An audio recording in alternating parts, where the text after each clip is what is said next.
$767 a month. That is the number on the paper, the national average for a new car payment, and it fits. It lands just inside your budget. The salesperson smiles. You smile. Everyone at the desk smiles. But that number is a magic trick, not a lie. Every figure on that page is real, a trick, because the monthly payment was never the cost of the car. It is the cost of the car cut into pieces small enough to stop you from flinching. Two numbers settle this. The first is what that car actually costs per month, and it is not $767. The people who measure it for a living put it higher. The second is a rule you can run in 90 seconds that tells you the most car you can buy without quietly mortgaging the rest of your life. The number it gives most people is smaller than what they are driving right now, and the gap between those two numbers turns out to be worth a fortune. Start with the trick, because once you see it, you cannot unsee it. When you buy a car, you experience one number, the payment. $767 a month for the average new car. That is the number you budget around, the number you compare, the number that fits. But AAA has measured the total cost of owning a new car every year since 1950. They add up everything: depreciation, insurance, fuel, maintenance, tires, license, registration, taxes, and finance charges. Across 5 years of ownership, the number for the average new car in 2025?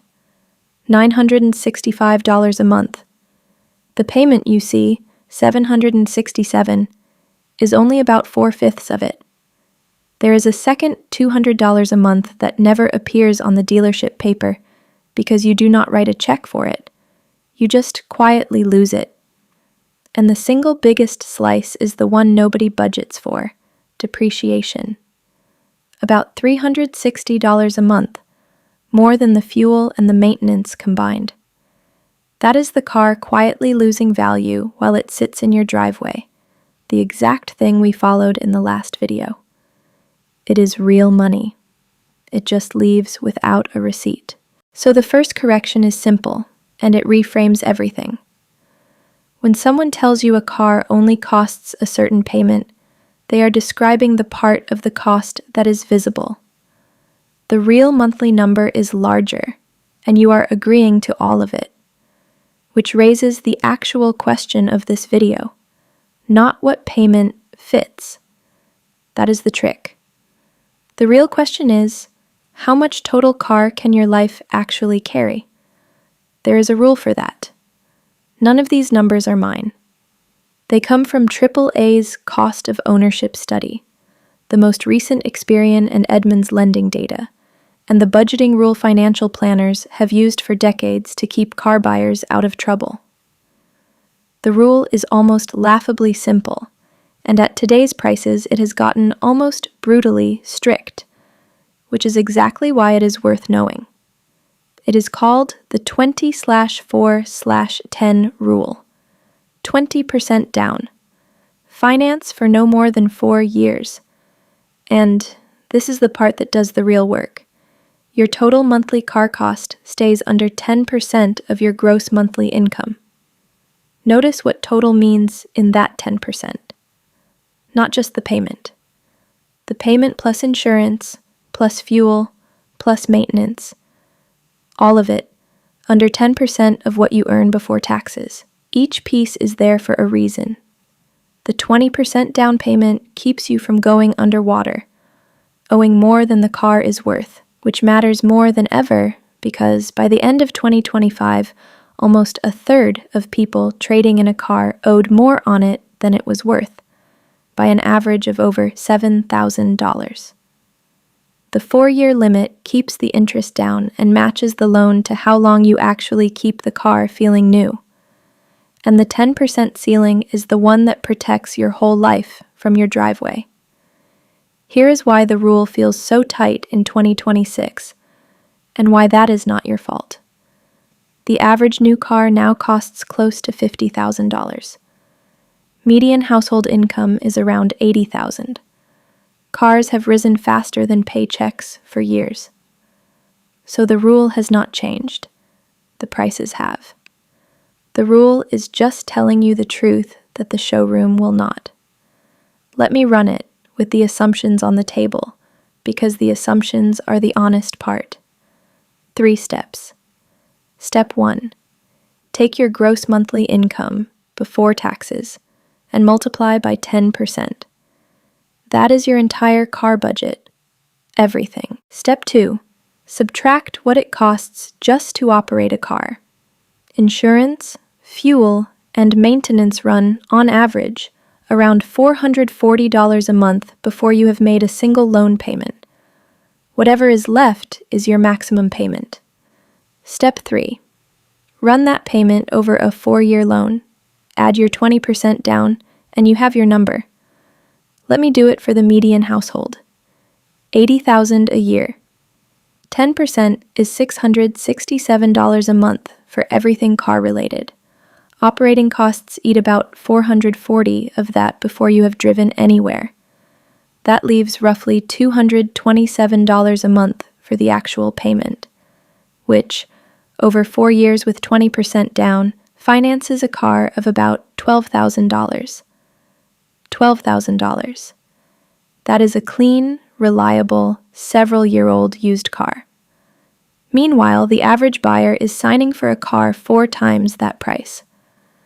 I want to be careful here, because this number can feel like a slap. It is not. It is what happens when car prices climb for years and paychecks do not. Median income is up only about 5% after inflation since 2020, while cars sit near record highs. If you are driving a financed new car, you did not fail a math test. You walked into a showroom built to show you the payment and hide the rest. And notice the rule scales. At $120,000, your number is around $28,000, a nice used car or a modest new one. At $200,000, around $60,000. The rule is not anti-car. It is anti-surprise. It just insists the car stay sized to the life instead of the life getting resized around the car. Run your own number.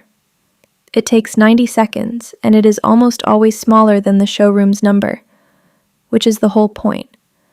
So who profits from you looking at the payment instead of the total? This is not a villain. It is an incentive. The entire sales conversation is built around the monthly number, because the monthly number is the one that can be made to feel small, no matter how large the real price is.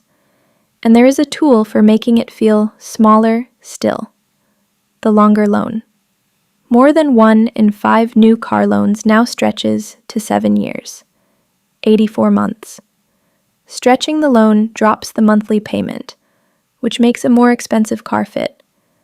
And in exchange, you pay more interest and stay underwater on the car longer, which is exactly how that average $7,000 negative equity number happens. The long loan is not a deal. It is the magic trick with more steps. Nobody has to lie to you. They only have to keep your eyes on the payment. Now, back to the question from the showroom. How much car can I afford? Most people answer it with the payment that fits.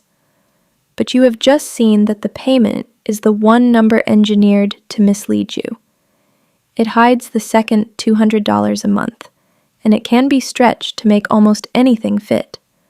The real answer is the total cost, held under 10% of what you earn. And at today's prices, that honest answer points most people toward a far cheaper car than they are driving. Here is the part I want you to actually keep. That gap between the car you are sold and the car you can afford is not a story about deprivation. It is not about driving something embarrassing. It is a pile of money. A few $100s a month, not spent on too much car, is one of the largest recurring sums a normal person can free up. And the moment you free it, the question stops being about cars at all. It becomes, What does that money become? $767 a month. The payment still fits. It will always fit. That is what it is designed to do. But now you know what it is hiding. The second $200, the depreciation with no receipt, the longer loan that just makes the trick last. And you know your real number, the one 10% of your income gives you, not the one the showroom gives you. You cannot afford the car whose payment fits. You can afford the car whose total cost fits, and it's smaller, and the difference is yours to keep. So that is the real number, which leaves the question hiding underneath it. If buying less car frees up a few $100s a month, what does that money actually turn into over a life? There is a specific number it builds toward, an invested number where, quietly, your money starts earning more than you do at your job. It is closer than the headlines say, and the difference you just freed up is the seed of it. The number itself is the next video. Meanwhile, I'll keep reading the fine print.